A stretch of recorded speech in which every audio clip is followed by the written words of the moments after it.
गुरुदेव श्री विद्यासागर जी महाराज की जय, आचार्य पूज्यपाद जी स्वामी की जय, परम पूज्य मुनि श्री सौम्य सागर जी महाराज की जय, पूज्य मुनिवर श्री गणपति सागर जी महाराज की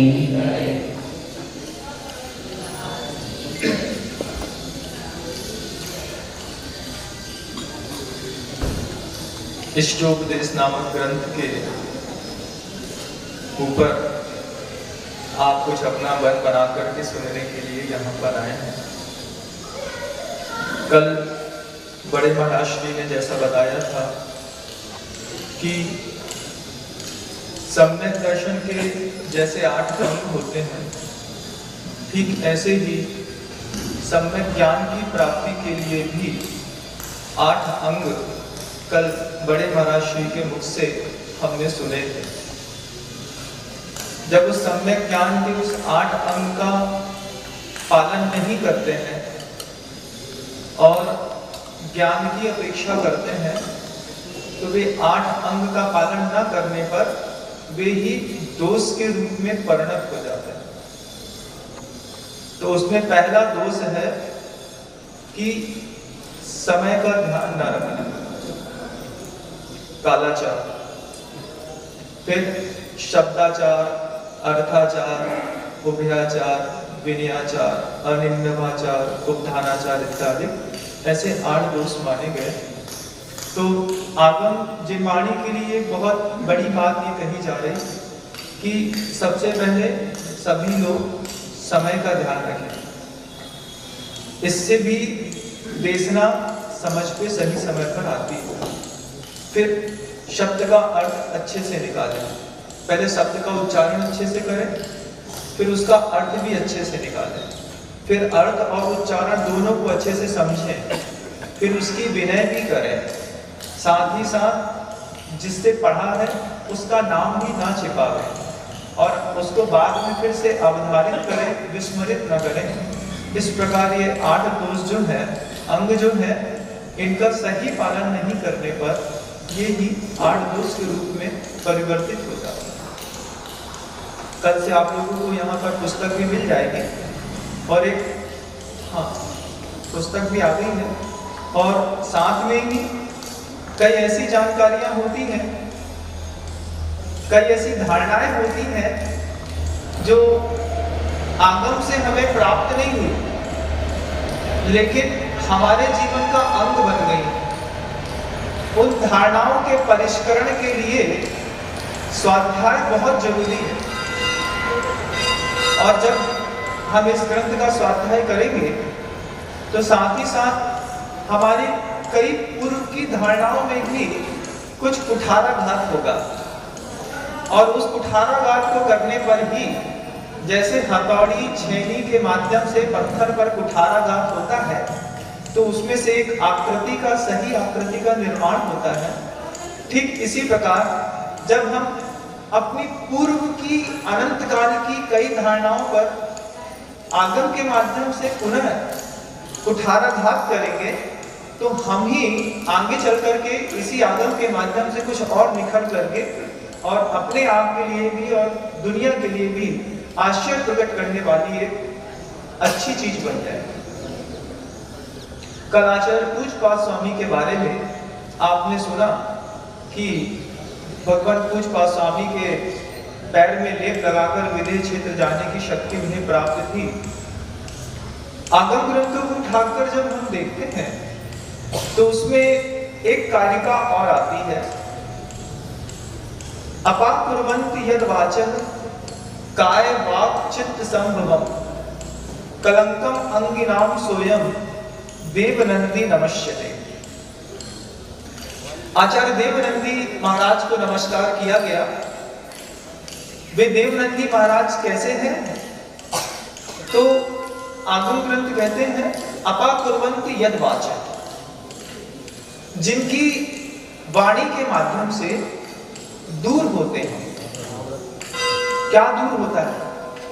अपाकुर्वन्ति यद वाचः काय वाक् चित्त संभवम्, शरीर में उत्पन्न होने वाली व्याधियां, चित्त में अर्थात मन में उत्पन्न होने वाली व्याधियां और व्याधियों को दूर करने का सामर्थ्य रखने वाले ऐसे आचार्य पूज्यपाद स्वामी जी का यह एक अनुपम छोटा सा एक ग्रंथ है जिसका नाम इष्टोपदेश है। आचार्य पूज्यपाद स्वामी के बारे में प्रसिद्ध है कि उनकी नेत्र की ज्योति चली गई थी। आचार्य पूज्यपाद स्वामी की जब नेत्र की ज्योति चली गई तो आचार्य पूज्यपाद स्वामी ने किसी भी प्रकार की औषधि का प्रयोग नहीं किया। उन्होंने औषधि के रूप में भगवान की भक्ति का प्रयोग किया और पूज्यपाद की 10 भक्तियां भी आपको आगम ग्रंथों में मिलेंगी। उसमें एक शांति भक्ति है। तो शांति भक्ति करते वक्त जब पूज्यपाद स्वामी ने उस शांति भक्ति की रचना की और रचना करते हुए आचार्य पूज्यपाद स्वामी के जब वह श्लोक सामने आया, कारुण्यान्नम भाग्यकस्य च विभो दृष्टिम प्रसन्नाम कुरु, यह पंक्ति को जब वह बार बार उद्घोष कर रहे थे, इस उद्घोष के साथ भगवान की भक्ति करते हुए ऐसे उनके कर्मों का क्षोभसम बढ़ा कि उनकी जो नेत्र ज्योति संभवतः पूरी चली गई थी वह वापस आ गई। ऐसे आचार्य पूज्यपाद स्वामी जिन्होंने अपने शरीर की व्याधि को दूर करने के लिए भक्ति का सहारा लिया और उन्हीं आचार्य पूज्यपाद स्वामी जी के उन्हीं ग्रंथों का अनुसरण करते हुए जब सदी के प्रथमाचार्य आचार्य शांति सागर जी महाराज की नेत्र ज्योति चली गई थी, तो आचार्य शांति सागर जी महाराज जी की नेत्र ज्योति जब चली गई तो उनको जब वैद्यों ने औषधियां दी तो आचार्य शांति सागर जी महाराज ने कह दिया कि हम किसी भी प्रकार की औषधि का प्रयोग नहीं करेंगे। एलोपैथी नहीं दे रहे थे आचार्य शांति सागर जी महाराज को, आयुर्वेद की औषधियां दे रहे थे, शुद्ध दे रहे थे। शुद्ध और आयुर्वेदिक औषधियां आचार्य शांति सागर जी महाराज को जब दी जा रही थी, उस पर भी आचार्य शांति सागर जी महाराज ने मना कर दिया कि हम इन औषधियों का प्रयोग नहीं करेंगे। जब उनसे पूछा गया कि आपकी नेत्र ज्योति चली गई, आपके शरीर में सामर्थ्य बहुत है, ऐसे में आप मुनिचर्या का पालन कैसे करेंगे? तब आचार्य शांति सागर जी महाराज कहते हैं कि आप जिन औषधियों को देना चाहते हैं वे औषधियां किसी अन्य लोगों के द्वारा लिखी गई हैं। दिगंबर जैन ग्रंथों में जैनाचार्यों के द्वारा नेत्र को व्यवस्थित करने वाली जिस औषधि को अगर आप बना करके मुझे देंगे तब तो मैं उसको लूंगा। अन्य आचार्य, अन्य किसी भी साधु या किसी भी वैद्य की मैं किसी भी औषधि का प्रयोग अपने शरीर पर नहीं करूंगा। ये आचार्य शांति सागर जी महाराज ने कहा। तब पूछा गया कि जैन धर्म में ऐसे कौन से महान आचार्य हैं जिन्होंने ऐसा कोई वैदिक शास्त्र लिखा हो जिसके माध्यम से आपकी नेत्र ज्योति ठीक हो जाए? तो आचार्य शांति सागर जी महाराज ने कहा कि वैदिक शास्त्र तो आचार्यों के द्वारा लिखा गया है, लेकिन मैं वो बताऊंगा नहीं। आप क्यों नहीं बताएंगे? क्योंकि रोग मुझे ही है। मैं ही वैद्य का शास्त्र बता दूं, मैं ही औषधि बता दूं तो वह मेरे लिए दोष युक्त हो जाएगी। तो वैदिक शास्त्र आचार प्रणीत हो, बस इतना पर्याप्त है, ढूंढना आपका काम है। तब अमरावती के कांतिलाल जी शाह जो थे, उन्होंने आचार्य शांति सागर जी की इस बात पर विश्वास करके जब जैनागम का वह ग्रंथ ढूंढा तो आपको आश्चर्य होगा, इन्हीं आचार्य पूज्यपाद स्वामी का वह वैदिक ग्रंथ उनके हाथ लगा और उनसे औषधि बनाई पहली बार। जब पहली बार औषधि बनाई, वैद्यों को दिया कि आप इससे औषधि बनाइए, ये फार्मूला लिखा हुआ है आचार्य पूज्यपाद स्वामी का, इसका आप औषधि बना दीजिए।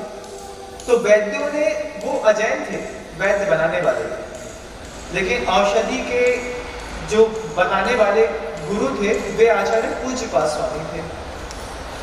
तो वैद्यों ने कहा कि ये औषधि नेत्र की मैंने बना तो दी है, लेकिन मुझे इस औषधि पर विश्वास नहीं है। अगर इस औषधि को आंख में डालने पर कुछ हो जाए तो उसके लिए हम जवाबदार नहीं रहेंगे। क्योंकि उन वैद्यों ने पहली बार आचार्य पूज्य स्वामी का वह वैदिक ग्रंथ पढ़ा, रसायन शास्त्र पढ़ा। तो निश्चित ही है, जब किसी ने कोई चीज नहीं पढ़ी हो तो उसको थोड़ा आश्चर्य होता है, उसको लगता है ऐसा कैसे हो सकता है। तो वैद्यों ने सूरमा बनाया आंख का।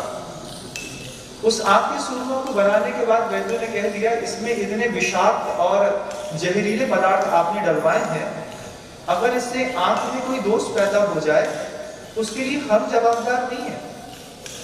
तो वो जो कांतिलाल जी शाह थे, आप एक श्रावक की एक गुरु के प्रति भक्ति देखिए। वो कांतिलाल जी शाह ने उसी सूरमे को उठा करके आचार्य शांति सागर जी को न लगा करके अपनी आंख में आंज लिया, वैद्यों के सामने। अपनी आंख में आंजने के बाद जब उनकी आंखों से बहुत ज्यादा पानी गिरने लगा, आंखें बिल्कुल सूज गई और लाल हो गई, तो वैद्य लोग बहुत डर गए। वैद्य लोग डर गए। 2-3 घंटे तक वो कांतिलाल जी शाह वहां पर वैसे ही बैठे रहे। वैद्य बार बार पूछ रहे थे, अब आपको कैसा लग रहा है, अब आपको कैसा लग रहा है। तो उन्होंने कहा, मुझे बहुत तेज जलन हो रही है आंख में। फिर थोड़ी देर बाद बोलते हैं, 3-4 घंटे निकलने के बाद, अब मुझे बहुत ठंडा और बहुत अच्छा लगा। और जब करीब 6 घंटे के पश्चात उन्होंने अपने आंख को खोल करके, जब उनकी सूजन चली गई, लालपन चला गया, आंख से बहुत ज्यादा पानी गिर गया, तो देखा कि कांतिलाल जी शाह का जो कांचिया बिंद था वो वहां से निकल गया। तो कांतिलाल जी शाह को इस बात की विश्वास और श्रद्धान पक्का हो गया कि आचार्य पूज्य स्वामी का लिखित यह जो रासायन शास्त्र है, यह रासायन शास्त्र कहीं से कहीं तक शब्द से गलत नहीं है, और इसका उन्होंने सबसे पहले खुद के ऊपर प्रयोग किया। ये बात हमें आज भी सीखनी होगी कि हम अपने गुरुओं के रोग को देख लें, लगे कि किसी गुरु को कोई पीड़ा है, कुछ है, तो वो कैसे उत्कृष्ट सावक थे आचार्य शांति सागर जी महाराज के समय पे, कि उन्होंने सीधे गुरु के ऊपर प्रयोग नहीं किया, पहले स्वयं के ऊपर प्रयोग करके देखा कि इससे मुझे आराम मिलता है कि नहीं, और स्वयं को प्रयोग करने के बाद फिर गुरु के ऊपर प्रयोग करके गुरु की वैयावृत्ति करेंगे। तो आगम ग्रंथों में वह कारिका आती है कि अपा कुर्वन्ति यद वाच्य, जिनके शब्दों के माध्यम से काय वाक चित्त संभवम, काय में मतलब शरीर में उत्पन्न होने वाले रोगों को दूर करने की शक्ति जिनके शब्दों में है, जिनके शब्दों में वचनों को दूर करने की शक्ति, वचनों में उत्पन्न होने वाले दोषों को दूर करने की सामर्थ्य भी आचार्य पूज्य स्वामी के शब्दों में है।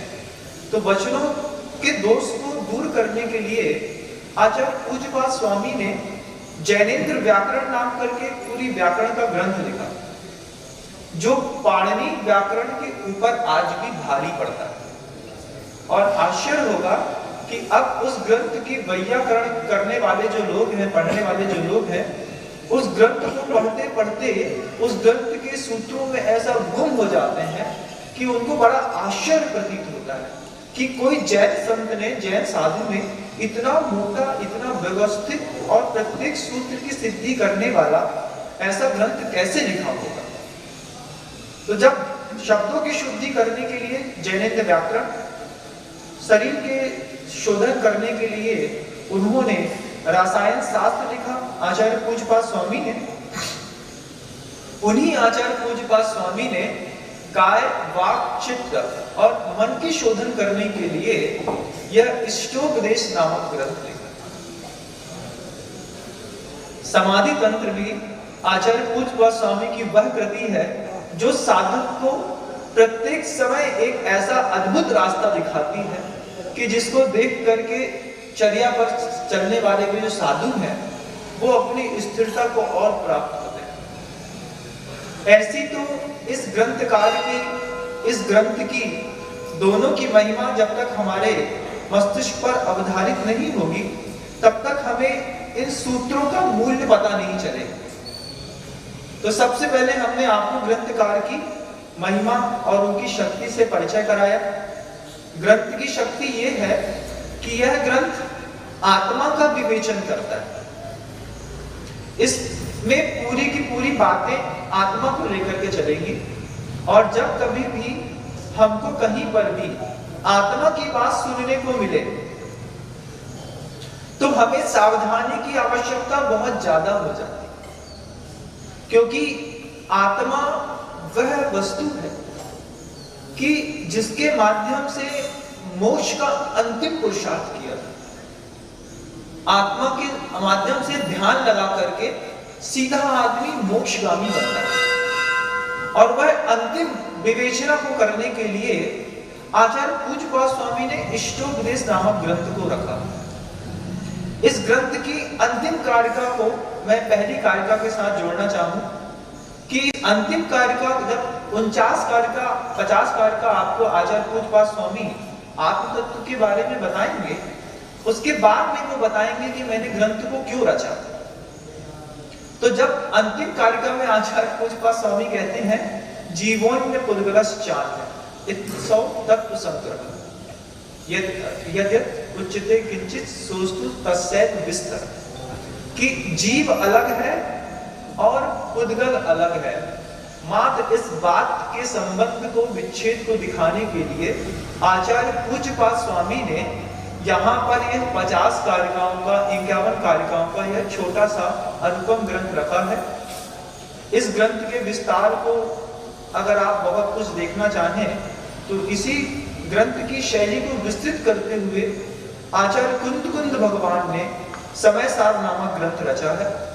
यह समय सार नामक ग्रंथ का छोटा रूप है, इसको लघु समय सार भी कहा जाता है। और सबसे बड़ी बात कि यह आत्मा की विवेचना करता है। आत्म तत्व की प्राप्ति का हर व्यक्ति जब भी कभी उन चीजों के बारे में, जिन चीजों के बारे में उसको जानकारी नहीं है, जब उसको जानकारी दी जाती है तो उसको अपने अंतर मन में आश्चर्य प्रकट होता है। अच्छा, मेरे अंदर ऐसी भी शक्ति है, मैं ऐसा भी कर सकता हूँ, मेरे अंदर ये ताकत भी है। तो यहाँ पर यह ग्रंथ आपको आपकी शक्ति का परिचय कराएगा, आपके शक्ति के ऊपर पड़ी हुई उस कालिमा का भी परिचय कराएगा कि आपकी शक्ति की अभिव्यक्ति किन कर्मों से, किन कारणों से नहीं हो रही है। इनके बारे में भी आचार्य पूज्यपाद स्वामी धीरे धीरे खोलने का प्रयास करेंगे। ग्रंथ की महिमा, ग्रंथकर्ता की महिमा। अब देशना का पात्र कौन है, इस बारे में हम और जान रहे हैं,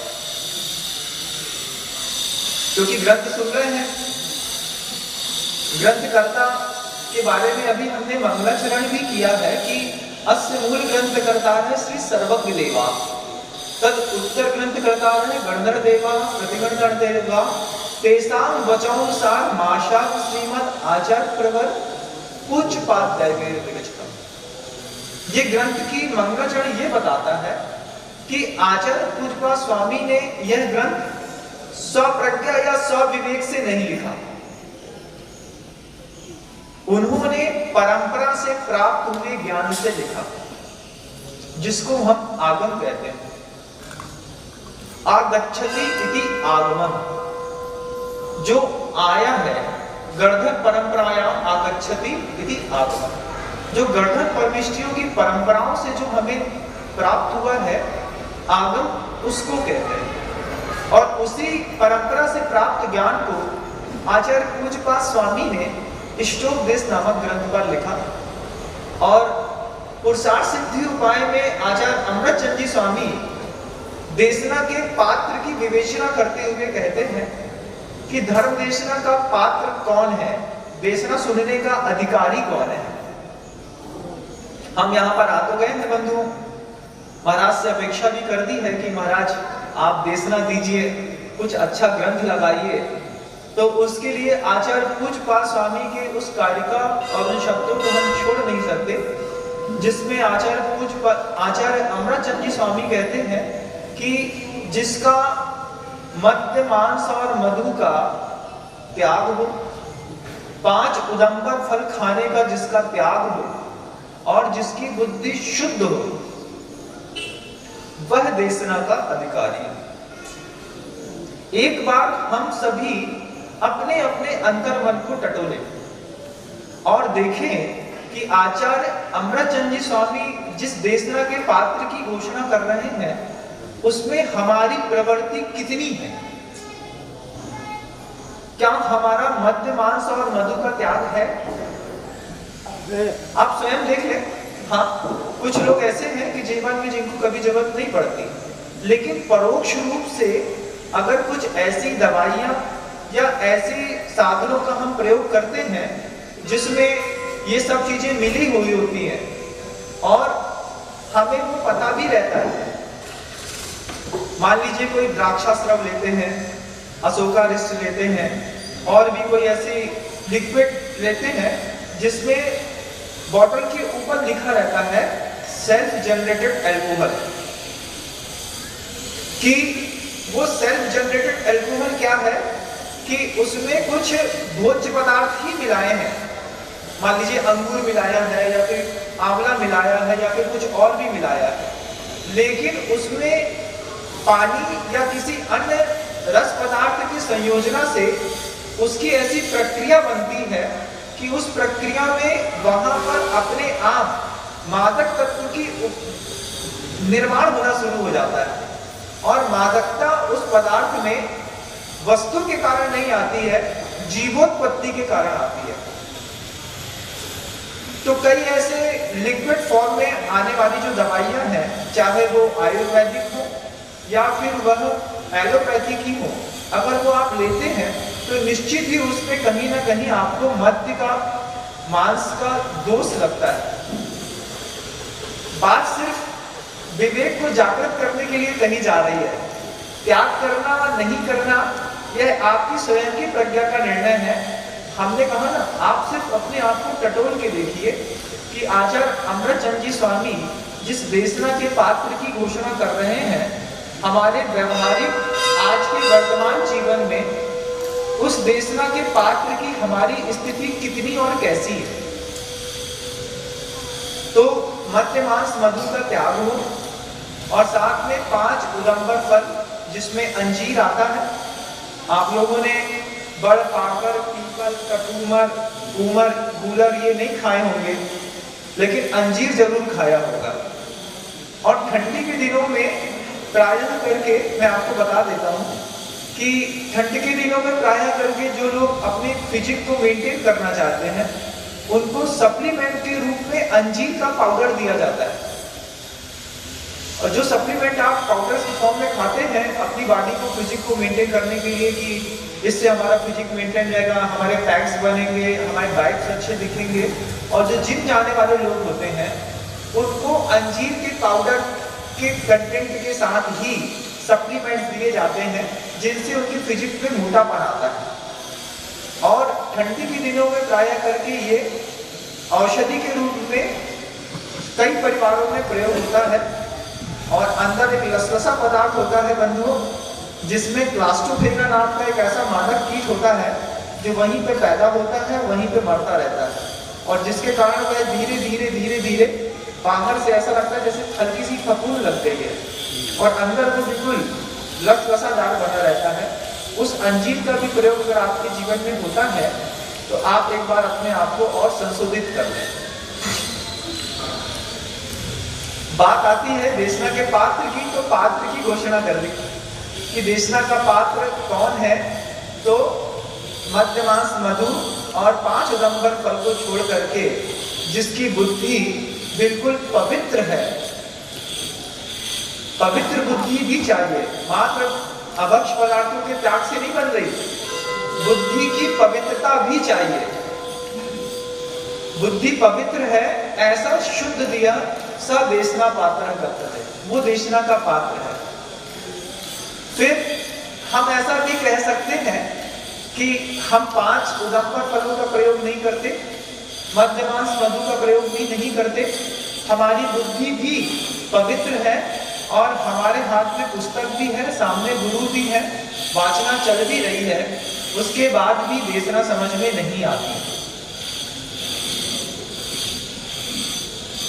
आप देखिएगा कि हम व्रती हैं, हमने अपने जीवन को संतुलित कर लिया, हमारा शुद्ध भोजन भी है और स्टोक देश ग्रंथ में हम समय पर आ भी रहे हैं, पढ़ने के लिए किताब हाथ में है, महाराज की देशना सुन रहे हैं, उसके बाद भी देशना समझ में नहीं आएगी। क्यों? तो आगम ग्रंथ और आचार्य परमेष्ठी कहते हैं अगर उपयोग यहाँ पर नहीं है और उपयोग अन्यत्र चला गया है, चिंता हो रही है, 9 बज रहा है, 10 बज रहा है, क्या हो रहा होगा, कुछ बनाना करना खाना पीना है, तो ग्रंथ हाथ में होगा आपके, निश्चित कानों में आवाज भी जा रही होगी। आचार्य महाराज जी पहले पूछते थे सुन रहे हो ना? हाँ महाराज सुन रहे हैं। फिर धीरे से पूछते थे ध्यान से कि कान से? कहां से सुन रहे हैं आप? ध्यान से कि कान से? अगर आप ध्यान से सुन रहे हैं, आपका उपयोग यही है, तो फिर देशना आपको निश्चित समझ में आएगी, जो आपके अंतर्मन को निर्मल करने का सबसे बड़ा कारण बनेगी। पहली कारिका कल आपने पूज्य बड़े महाराज श्री के मुख से देखी, जिसमें उस कारिका का एक बार हम पुनः वाचन कर लें, रिपीटेशन भी हो जाएगा और एक बार हम उसके अर्थ की ओर दृष्टिपात और कर लेंगे। मैं पहले यहाँ से बोलूंगा, फिर आप भी वहां से उसको अपने आप दोहराने का प्रयास करें। यस्य स्वयं स्वभावाति प्रभावे कृष्ण कर्मणः तस्मै संज्ञान रूपाय नमोस्तु परमात्मने। यस्य, जो कोई भी किसी भी धर्म का, किसी भी जाति का, किसी भी वर्ण का, किसी भी देश का, इससे कोई फर्क नहीं पड़ता। आचार्य भगवत सबको नमस्कार कर रहे हैं। क्या? यस्य स्वयं स्वभावाप्ति रभावे कृष्ण कर्मण। कोई भी धर्म का व्यक्ति हो, ब्राह्मण हो, क्षत्रिय हो, वैश्य हो, शूद्र हो, इससे आचार्य भगवंत को कोई मतलब नहीं। आप उसको हरिहर कहते हैं, ब्रह्मा कहते हैं, शिव कहते हैं, इससे भी गुरुदेव को कोई मतलब नहीं। आचार्य भगवंत कहते हैं मैं उन सबको प्रणाम करता हूं जिसने अपने स्वभाव को प्राप्त कर लिया, और स्वभाव को प्राप्त कर लिया है, इतना ही नहीं, और क्या कर लिया है? अभावे कृष्ण कर्म। स्वभाव की प्राप्ति कैसे होती है बंधुओं? कि जब किसी चीज का अभाव हो जाए, जो हमारे साथ अनादिकालीन लगी तो है लेकिन हमारी नहीं है। द्रव्य कर्म, नो कर्म और भाव कर्म, इन प्रकार से कर्म 3 प्रकार के हैं। यह 3 कर्म जब तक आत्मा के साथ लगे रहते हैं, तब तक किसी भी जीव को स्वभाव की प्राप्ति नहीं होती। तो द्रव्य कर्म क्या है महाराज? तो द्रव्य कर्म आपको बाहर का ये जो सब है, ये नो कर्म जो है वो तो बाहर का शरीर दिख रहा है। द्रव्य जो कर्म है वो तो आपके साथ लगे हुए ही हैं, और भाव कर्म जो राग द्वेष इत्यादि जो नो कर्म के कारण और निमित्त के कारण आपके अंतर मन में पैदा हो रहे हैं, इन तीनों प्रकार के कर्मों का अभाव करके जिसने अपने स्वभाव की प्राप्ति कर ली हो, उसको आप हरिहर कहो, ब्रह्मा कहो, विष्णु कहो, महेश कहो, जिन कहो, बुद्ध कहो, सिद्ध कहो, शिव कहो, कुछ भी कहो, लेकिन उस हर आत्मा को प्रणाम है जिसने अपने उस स्वभाव की प्राप्ति कर ली है। तस्मै सज्ञान रूपाय। फिर उनका जीवन कैसा है? तो सम्यक ज्ञान से अधिष्ठित है। ऐसे परमात्मा को मेरा बारंबार नमस्कार है। आचार्य भगवंत के यह कारिका, पहली कारिका, इसका आपने कल भी श्रवण किया था, पूज्य बड़े महाराज श्री आपको बता रहे थे। आज हम साथ में ही दूसरी कारिका को भी ले लेते हैं। तो दूसरी कारिका कहती है, क्या कहती है? योग्योपादान योगेन दर्शदः स्वर्णतामता द्रव्यादि स्वादि संपत्ता वात्मनोप्यात्मता मता। एक बार और उच्चारण कर लें। अच्छे से सभी लोग सुन के भी कर सकते हैं, क्योंकि हाथ में पुस्तक नहीं है, बन जाएगा। योग्योपादान योगेन दृषदः स्वर्णकामता द्रव्यादि स्वादि संपत्ता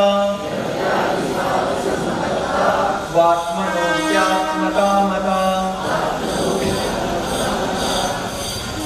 आचार्य भगवान यहाँ पर कह रहे हैं योग्योपादान और योगेन, दो अलग अलग शब्द हैं बंधुओं।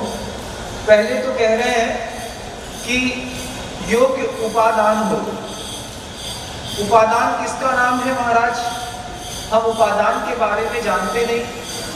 तो अंदर जीवात्मा की वह शक्ति जो स्वयं की निजी है, जिसमें स्वयं पुरुषार्थ करने की क्षमता है, अनंत शक्तियां हैं, उसको योग उपादान कहते हैं। और वह उपादान जब कभी भी अपनी शक्तियों का प्रस्फुटन करके स्वयं अपनी शक्ति का दर्शन करता है, तो उसको निश्चित किसी न किसी निमित्त की अपेक्षा रहती है। तो उपादान का जो सबसे अच्छा मित्र है उसको निमित्त कहते हैं। कि वो मित्र क्या करता है कि निमित्त बन करके आता है, लेकिन उपादान को उपादान की शक्तियों से जागृत करके उसको बता देता है कि तुम्हारे अंदर यह शक्ति है। आत्मा की 47 शक्तियों में से बंधुओं एक सिद्धत्व शक्ति नाम का गुण है आत्मा के अंदर। सिद्धत्व शक्ति क्या है महाराज? वह सिद्धत्व शक्ति ऐसी है कि जो शक्ति सिद्धों के पास है, जिस सुख को सिद्ध भोग रहे हैं, जिस सुख में वो लीन है, वही शक्ति हमारी आत्मा के अंदर भी है। लेकिन वह सिद्धत्व शक्ति जो है बिना निमित्त के फलवती नहीं होगी। उस सिद्धत्व शक्ति को प्राप्त करने के लिए अगर आप सोचते हैं कि मैं योगियों के जैसे आंख बंद करके आसन लगा करके बैठ जाऊं और वो कुंद स्वामी की भावना का वो ग्रंथ का पाठ भी कर लूं, नाहम मोहि परेसि नमे परिणति मच्चुमी किंची इति निच्छिदो जिजिंदो जादो जद जादो धरो, इससे कुछ होने जाने वाला नहीं है।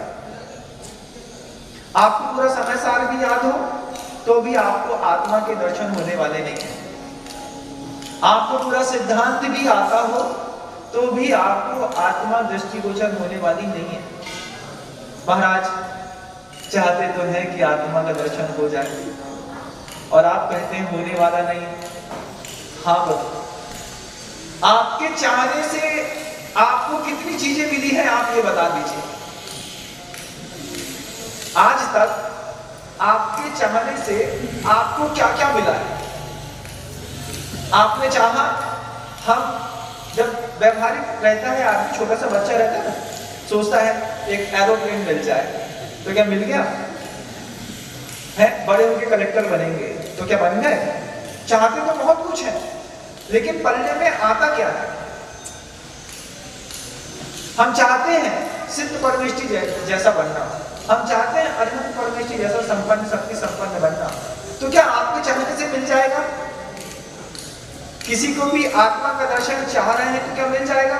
महाराज जी किताब पढ़ा दीजिए, घर के अंदर जाकर के बैठेंगे और आत्मा की अनुभूति हो जाएगी? हो जाएगी? नहीं होगी। तो चाहने से एक बार आप इस शब्द का प्रयोग आज शाम को 5:30 से 6:30 के बीच में करिएगा। दिन में 3 बार संधि काल मिलते हैं बंधुओं। उस संधि काल में, संध्या काल जिनको कहते हैं, उस संध्या काल में सुषुम्ना नाड़ी अपने आप जागृत हो जाती है प्राणायाम करके, और वो ध्यान का बहुत अच्छा समय होता है। या तो सुबह इस बात का प्रयोग करें, उठ करके सिद्ध परमेष्ठी को नमस्कार करें, अपनी पर्याय की दुर्लभता के बारे में सोचें, अपने ग्रहण किए गए व्रतों के बारे में चिंतन करें। फिर इस बात का आप एक दिन बाद चिंतन करें कि तुम्हारे चाहने से तुमको आज तक क्या क्या मिला, और जितनी वस्तुएं तुमको मिली है तुम उतनी वस्तुओं में से कितने संतुष्ट हो, और जो वस्तुएं तुम्हारे पास हैं उससे तुमको कितने सुख की प्राप्ति हो। कल्पना करिए, तब आपको पता चलेगा चाहने से आत्मा नहीं मिलती। महाराज, चाहने से, उसकी प्रतीक्षा करने से, उसकी प्रतीक्षा करने से, उसके बारे में सोचने से, उसकी चर्चा करने से, उसके ऊपर अपना उपयोग ले जाने से आत्मा नहीं मिलती। हाँ, आत्मा इन सब क्रियाओं से नहीं मिलती बंधुओं, जिन सब क्रियाओं की मैं यहाँ पे शब्द से बात कर रहा हूं। तो फिर कोई भक्त पूछता है कि महाराज, हम अपने स्वभाव में फिर कैसे आ पाएंगे? क्योंकि यहाँ पर तो आचार्य पूज्यपाद स्वामी ने कहा, यस्य स्वयं स्वभावाप्ति अभावे कृष्ण कर्मणः। तो हम आपको बताते हैं कि जिसने अपने स्वभाव की, जिस आत्मा ने अपनी आत्मा को प्राप्त किया है, वह आत्मा भी बिना परमात्मा के सहयोग से अपनी आत्मा को कभी भी प्राप्त नहीं कर पाता। उस आत्मा को, अपनी आत्मा को प्राप्त करने के लिए भी परमात्मा का सहयोग अपेक्षित रहता है। और एक कारिका आती है बंधुओं, मस्तिष्क पे रखिए, अब ऐसा जीवन थोड़ा और सहज और सरल हो जाएगा। वह कारिका कहती है, जब किसी ने कहा कि मुझे आत्मा प्राप्त करनी है और ग्रंथों को पढ़ करके उसने आत्मा को प्राप्त करने का पुरुषार्थ किया। कई लोग ऐसे इस वर्ग में, विदिशा में भी और पूरी षष्ठी पर भी ऐसी कई धारणाएं फैली हैं कि जो बात गुरुओं से मिलनी है तो हम सामान्य गुरु से जाकर न पूछ करके, आचार्यों के बड़े बड़े ग्रंथ पढ़ करके हम उसका अर्थ स्वयं लगा देंगे। और वो लोग लगाते भी हैं, लेकिन पाते क्या है, ये तो खोज का विषय है। ग्रंथ को लगाना मात्र उद्देश्य नहीं है, लगाने के बाद ग्रंथ से कुछ सेंस भी निकलना चाहिए। तो आचार्य परमेष्ठी कहते हैं, ना नीर के मथन से नवनीत पाते। पानी को मथने से कभी भी मक्खन नहीं मिलता। मक्खन मिलता है जब आप दही का मंथन करेंगे। तो अपनी आत्मा को हमें प्राप्त करना, निश्चित आप उसी उद्देश्य को लेकर के यहाँ पे आए। कैसे मिलेगी महाराज जी, आप बता दीजिए। तो हमने जो गुरुओं के मुख से सुना, सो कार्य का मैं आपको बता देता। जब किसी भक्त ने पूछा किसी साधु के पास जाकर के, प्रभु के पास जाकर के, या फिर किसी ग्रंथ के पास जाकर के कि आत्मा की प्राप्ति कैसे होगी? पढ़ लो तो हो जाएगी, स्वाध्याय करने से हो जाएगी आत्मा की प्राप्ति। ज्ञान कभी भी मुक्ति का कारण नहीं बनता बंधुओं। ज्ञान मात्र इतना बताता है कि तुम मुक्त हो। मुक्ति का कारण बनता है चारित्र। अगर ज्ञान मुक्ति का कारण बन जाता तो सम्यक दर्शन ज्ञान चारित्राणि मोक्ष मार्ग, ऐसे किसी सूत्र को लिखने की कोई जरूरत ही नहीं रह जाती। ज्ञान सिर्फ इतना आपकी चेतना को जागृत करके बताता है कि तुम मुक्त हो, कहां पर। तो जब ज्ञान के माध्यम से इस बात की अनुभूति होती है कि मेरा स्वभाव कुछ और है और मैं प्रक्रिया और प्रतिक्रिया कुछ और कर रहा हूं, तो वह ज्ञान चारित्र की ओर ले जाने के लिए आपको प्रेरणा देता है। लेकिन मुक्ति ज्ञान से नहीं होती, मुक्ति चारित्र से होती है। तो जब किसी ने पूछा कि मुझे आत्म तत्व की प्राप्ति कैसे होगी, तो उसके लिए आचार्य कहते हैं, नाय आत्मा प्रवचनेन लोक लभ्यो ना मेघयाना बहुना श्रुतेन। यह आत्मा ना अयम आत्मा न प्रवचनेन लोक लभ्यो। अगर आप सोचते हैं कि मैं बहुत सारे ग्रंथ पढ़ लूंगा जिससे मुझे यह आत्मा की प्राप्ति हो जाएगी, तो आचार्य कहते हैं, ना यम आत्मा प्रवचनेन लभ्य। आगम पढ़ने से यह आत्मा प्राप्त नहीं होती। फिर ना मेघया ना बहुना श्रुतेन, ना बुद्धि की प्रकाशिता से यह आत्म तत्व की प्राप्ति होती है, ना बहुना श्रुतेन, ना कि बहुत सारी देशाओं को मैंने गुरुओं के पैर पकड़ के भी सुन भी लिया हो, पाठक भी कर लिया हो, सुन भी लिया हो, तो भी आत्मा की प्राप्ति नहीं होती। फिर कैसे होती है महाराज जी? तो फिर आचार्य कहते हैं, जिन्होंने इनको प्राप्त कर लिया है, ऐसे शुद्ध गुरुओं की जब तक तुम उपासना नहीं करोगे तब तक तुमको तुम्हारी आत्मा के दर्शन नहीं होने वाले। तो सबसे पहले वह शुद्ध गुरुओं की उपासना उस आत्म तत्व की प्राप्ति के लिए पहला सहयोगी कारण है कि हम शुद्ध गुरुओं की उपासना करें, न्याय के माध्यम से, सिद्धांत के माध्यम से, तर्क के माध्यम से उसकी विवेचना करें, फिर उस अपने अंदर की किट्टुआ को हटाने के लिए योग पुरुषार्थ करके व्रत लें। व्रत क्या करते हैं महाराज? व्रत बहुत ज्यादा काम नहीं करते बंधु, तो क्या करते हैं? व्रत मात्र सफाई करते हैं और कर्म दहन करता है ध्यान। व्रत क्या करते हैं? सफाई करते हैं आपके पाप पंथ की। उन्हीं पाप पंथ की सफाई करने के लिए यहाँ पर आचार्य महाराज ने उदाहरण दिया है, योग्योपादान योगेन द्रसदः स्वर्णता मता द्रव्यादि स्वादि संपत्ता वात मनोप्यात मता मता। कि योग उपादान तो है, एक सोने का बहुत बड़ा पत्थर है, स्वर्ण पाषाण जिसको कहते हैं। तो वो स्वर्ण पाषाण कैसा है कि उसमें, और कहते हैं उसको, जब हम लोग यहाँ से जगदलपुर जा रहे थे तो हम लोगों ने जितना बड़े बड़े पर्वत और पहाड़ होते हैं, ऐसे आयरन ओर के हम लोगों ने बहुत बड़े बड़े पहाड़ देखे। उन पहाड़ों में हम लोगों ने देखा कि 83% तक उसमें शुद्ध आयरन है। 83%, 17% जो है उसमें जो है दूसरी अन्य धातुएं, मिट्टी और दूसरी चीजें मिली हुई हैं। ठीक ऐसे ही सोने का पत्थर होता है बंधु, अयस्क कहते हैं जिसको, लौह अयस्क। तो वो अयस्क जो है, वो सोने का अयस्क, उसको गले में नहीं टांग सकते आप। सोने का पत्थर है, उसको पहले शुद्धिकरण करना पड़ता है। तो शुद्धिकरण करने के लिए पहले उसको आप फोड़िए, फोड़ने के बाद बहुत तेज प्रेशर से पानी के साथ धोइए। धोने से पूरी मिट्टी गल करके बाहर हो जाएगी। फिर भी जो मोटे मोटे द्रव्य पड़े हुए हों अयस्क के, फिर उनको 18,000 डिग्री सेंटीग्रेड पर, कहीं 1800 डिग्री सेंटीग्रेड फ़ारेनहाइट पर ब्लास्ट फर्नेस पर तपाइए। फिर उसमें से वो जो शुद्धता धोने से नहीं गई, जो शुद्धता फोड़ने से, अशुद्धता फोड़ने से नहीं गई, वो शुद्धता जलाने से चली जाती है। जैसे आचार्य पूज्य स्वामी यहाँ पर दृष्टांत के माध्यम से उस जीव को निखारने का उपाय बता रहे हैं, और उसके समर्थन करती हुई समय साथ ग्रंथराज की कुंकुम भगवान की कई गाथाएं हैं जो मैं धीरे धीरे आपको बताता चला जाऊं।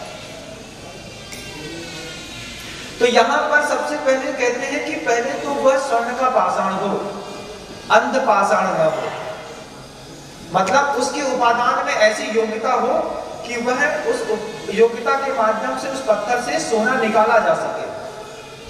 एक स्वर्ण पाषाण होता है और एक होता है अंध पाषाण। अंध पाषाण क्या महाराज? अंध पाषाण में भी सोना है।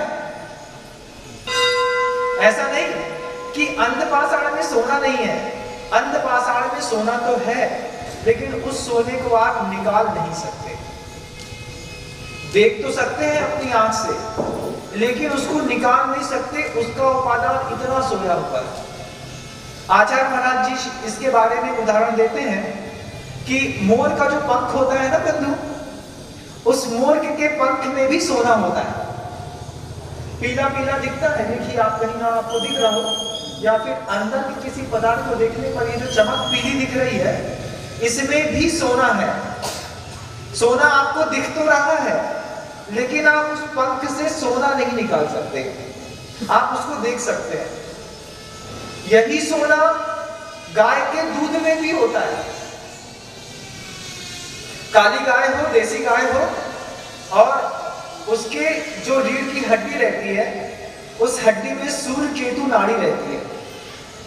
वो सूर्य केतु नाड़ी में जब धूप पड़ती है तो धूप की प्रखर रश्मियों से उस काली गाय की सूर्य केतु नाड़ी जागृत हो जाती है, और उस जागृत नाड़ी में से उसके रसायनों का ऐसा प्रभाव रहता है कि उसके दूध जो है वो थोड़ा पीलापन लेकर के निकलता है। भैंस का जो दूध होता है बिल्कुल सफेद और गाढ़ा होता है, लेकिन देसी गाय में अगर आपको काली गाय मिल जाए जो धूप में जंगलों में चल करके आ रही है, जिसके ऊपर धूप पड़ रही है, तो धूप के प्रभाव से सूर्य केतु नाड़ी जागृत होती और उस सूर्य केतु नाड़ी के माध्यम से उसके दूध में पीलापन आ जाता। वो पीलापन भी किसी द्रव्य का नहीं है, उसमें भी सोना है, लेकिन उस सोने को आप निकाल नहीं सकते। और जब उस सोने का आप मंथन करते हैं, निकालते हैं, तो आपको उसी गाय के दूध से बिल्कुल पीला पीला घी घर के अंदर दिखाई देता है। वो देखने में इतना अच्छा लगता है कि पूरा ऐसे ही ले लें। इसका उपयोग करने, उसकी खुशबू कभी जाती नहीं, लेकिन आप उसको देख तो सकते हैं, लेकिन हाथ से उठा करके निकाल नहीं सकते, गले में पहन नहीं सकते। ऐसे ही कई अंध पाषाण होते हैं। और एक और उदाहरण आचार्य भगवान देते हैं टर्रा मोठ का। टर्रा मोठ होती है घर के अंदर, आप बाजार से खरीद के लाओ, भैया मूंग दे दो, 1 किलो खड़ी मूंग ले ली। अब खड़ी मूंग में वो मूंग भी बिल्कुल हरी है, वैसी के छिलका है, वैसे ही उसका साइज है, वैसे ही सब कुछ है। माँ बहनों ने उसको देखा और शोधन करके उसको पकाने के लिए छोड़ दिया। तो जो मूंग थे वो तो पक गए, लेकिन टर्रा मूंग नहीं पकता। वो खाते खाते खाते मुंह में, दांत में आकर के कट्टे से दबता है और दब करके एहसास दिलाता है कि हम पाषाण हैं या पत्थर हैं। लगता है पत्थर चबा लिया, लेकिन चबता है मूंग ही। तो उस मूंग में क्या है? जब उस मूंग को बोया गया था, सामान्य मूंग को, तो उससे उम्मीद नहीं थी कि तुम टर्रा मूंग पैदा करोगे, लेकिन उन्हें टर्रा मूंग निकल आया। वह टर्रा मूंग ऐसा है कि किसी भी निमित्त को पा करके वह अपने स्वरूप को और अपनी कठोरता को जो नहीं छोड़ रहा, वो टर्रा मोठ है, वही अंध पाषाण है, वही पिछी के अंदर का स्वर्ण है कि जिसके अंदर योग्यता तो है, लेकिन वह योग्यता कभी उसकी प्रस्फुटित नहीं होती। यहाँ पर उसकी चर्चा आचार्य भगवंत नहीं कर रहे, बोले इसे बता रहे हैं हम आपको कि एक दुनिया में अंध पाषाण है और एक स्वर्ण का पाषाण है, जिसको आप थोड़ा बहुत धोएंगे, धाएंगे, तपाएंगे और वो साफ हो जाएगा। और उस स्वर्ण पाषाण का उदाहरण लेकर के आचार्य भगवंत आपको संबोधित करते हुए कहते हैं कि तुम अपने आप को मांझो और तुम महसूस करो कि तुम टर्रा मोठ नहीं हो इस दुनिया में। हम सभी टर्रा मोठ नहीं है बंधुओं। यहाँ पर जो भी व्यक्ति आकर के देशना सुन रहा है वह निश्चित रूप से धर्मात्मा है, क्योंकि पापी को तो पाप कर्म से फुर्सत नहीं है, वो धर्म आकर के कैसे सुनेगा। हमारे अंदर वो आकर्षण है, हम चाहते हैं कि हमें हमारी शक्तियों के बारे में बताया जाए, महाराज आप हमें बता दीजिए। तो वही बात, जिनको धर्म से आकर्षण है, उद्बोधन उन्हीं के लिए तो है, धर्मात्मा के लिए तो उद्बोधन है। और वो चीज आपको बता रही है कि आप देखो कि आप स्वर्ण के पाषाण हो, लेकिन स्वर्ण के पाषाण सोने में कैसे परिवर्तित होगा, उसमें से हम सोना कैसे निकालेंगे। तो सोना निकालने के लिए आचार्य कुंद भगवान कहते हैं, गाथा लिखते हैं आचार्य कुंद भगवान अपने ग्रंथ राज समय सार में, वो कहते हैं झाड़म हवे यज्ञी तव रैणम भद्री समक खादो जीवो हवे लोहम धन तपो परम जोगे। कि परम योग के माध्यम से सबसे पहले क्या करो, तो बोले झाड़म हवे यज्ञी, अपने अंदर अपने आप को पवित्र करने के लिए ध्यान रूपी अग्नि को जलाओ। झाड़म हवे यज्ञी, ध्यान की अग्नि। तो ध्यान की अग्नि किसी वस्त्रधारी की, किसी गृहस्थ की कैसी चलती है महाराज। तो बंधुओं, ध्यान तो 4 प्रकार का होता है, आर्थ ध्यान, रौद्र ध्यान, धर्म ध्यान और शुक्ल ध्यान। तो क्या ध्यान की अग्नि महाराज जी हमारी नहीं जलेगी? तुम्हारी अग्नि तो ध्यान की निरंतर जल रही है बंधुओं, लेकिन कौन से ध्यान की अग्नि जल रही है ये टटोलना है। क्या हमारा मंदिर में जाने के बाद उपयोग धर्म में लगता है? तो कहते अंदर यहाँ पर बैठने के बाद भी हम कुंद भगवान की वह गाथा को अपने मस्तिष्क में सुन सकते हैं, उसको समझ सकते हैं, लेकिन उनके जैसा हम जी नहीं सकते। तो आप उनके जैसा जी क्यों नहीं पा रहे? क्योंकि तुमने अनादिकालीन पर्यायों में अपना उपयोग एकमात्र आर्त ध्यान में और रौद्र ध्यान में लगा करके रखा है। कैसे मुझे मेरे प्रिय की प्राप्ति होगी? कैसे मेरे पास परिग्रह आवेगा? कैसे ये पापी मेरी जिंदगी से दूर जाएगा? और मैं कब सौधर्मेंद्र का स्वामी बनूंगा? कब मुझे भोग प्राप्त होंगे? और कैसे मैं झूठ बोल करके अपने आप को बचा लूं? इस प्रकार के हिंसानंदी, मृषानंदी, चौर्यानंदी, परिग्रहानंदी 4 प्रकार का रौद्र ध्यान, जिस ध्यान के बाद कहा है कि गृहस्थों को इस 4 ध्यान को करने में एकमात्र चीज की प्राप्ति होती है। किस चीज की महाराज? आनंद की। काय की प्राप्ति होती है? आनंद की। अगर आनंद की प्राप्ति नहीं होती तो आचार्य महाराज उस ध्यान के बाद नंदी शब्द नहीं जोड़ते। हिंसा करने में आनंद आता है वस्त्रधारियों को, तब उनसे कहो कि तुम हिंसा छोड़ दो। अब नारद त्याग है, बोले अच्छा तुम अहिंसक बन जाओ। नहीं महाराज, अभी नहीं छोड़ पाएंगे। क्यों? क्योंकि अगर हमने स्थूल अहिंसा का भी त्याग कर दिया तो आपकी 2 प्रतिमा के व्रत हो जाएगी। अगर पूर्ण रूप से अहिंसा का पालन करना है तब तो आपको महाव्रत लेना पड़ेगा। लेकिन अगर हम आपसे कहें कि तुम हिंसा छोड़ दो, तो हिंसा छोड़ने का मतलब ही है कि अहिंसा का पालन करो। और अहिंसा का स्थूल पालन करने वाला 2 प्रतिमाधारी होता है। और उसके नीचे का कोई भी व्यक्ति भले वह अहिंसक कुल में पैदा हो गया है, लेकिन वो अहिंसक नहीं कहलाता। बंधुओं, तुम्हारी अहिंसा वक्त लेकर के बदल जाती है। कैसी पलटू रामो तुम लोग, बोध होता है ना मिर्जापुर का लोटा, कैसा होता है देखा है? लोटा तो होता है लेकिन उसमें पेंदी नहीं होती। तो ऐसी अहिंसा है तुम्हारी बिन पेंदी के लोटे वाली, कि जब मौका मिलेगा पलट जाएगी। और व्रती का क्या होता है? बोले महाराज जी, व्रती के जीवन में स्थिरता होती है, उसकी पेंदी में ठीहा लग जाता है। ठीहा समझते हो? एक चौकर, वो जो गुडरी कहते हैं, जिसमें वो लोटा टिक जाता है। तो व्रती के जीवन की अहिंसा अहिंसा है। जिसने जीवन में व्रत ग्रहण नहीं किए उसके जीवन की अहिंसा अहिंसा नहीं है, मात्र सात्विक अहिंसा है। बात को थोड़ी सुनने में चेतना झंकृत होनी चाहिए। यह कारिका योग्योपादान योगेन दशदह स्वर्णता बता। और आपका निश्चित समय हो गया है और कारिकाओं में आनंद आपको आएगा। ये कारिका चूंकि मैंने शुरुआत ही नहीं कर पाया तो खत्म करने का बात नहीं है। इसको, इस विषय को कल हम पुनः देखने का प्रयास करेंगे। आज के लिए हम इतना ही समझते हैं। अपने अंतर मन को टटोलिएगा। पहले दिन जब कल पूज्य बड़े महाराज श्री की देशना हुई थी, उस समय आपने कुछ बातें सीखी थी। मैं उस बातों को दोहरा करके आपके मस्तिष्क में उसको व्यवस्थित रखना चाहूँ कि सम्यक ज्ञान के 8 अंगों की जानकारी कल बड़े महाराज श्री ने आपको दी थी। आज हमने आपको सम्यक ज्ञान के 8 दोष की जानकारी दी है। कल मैं आपसे पूछूं कि सम्यक ज्ञान के 8 अंग कौन से हैं, तो आप, मुझे उम्मीद है कि आप मुझे बता देंगे। तो कल महाराज जी ने आपको सम्यक ज्ञान के 8 अंग की जानकारी दी थी। उस जानकारी को आप अपने मस्तिष्क पे रखिएगा।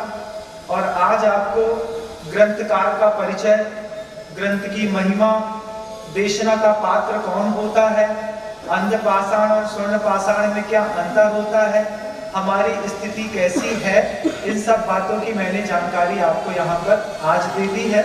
इन जानकारियों को भी आप अपने मस्तिष्क पे स्थिर रखेंगे और माँ जिनवाणी की सतत आराधना के लिए हम नियमित रूप से यहाँ पर उपस्थित होते रहेंगे। इन्हीं भावनाओं के साथ आचार्य भगवान गुरुदेव श्री विद्यासागर जी महाराज की बोधि समाधि परिणाम सिद्धि स्वात्मोपलब्धि सिद्ध सौख्य सिद्धि चिंतामणि चिंतित वस्तुतानि त्वां हन्यमानस्य ममास्तु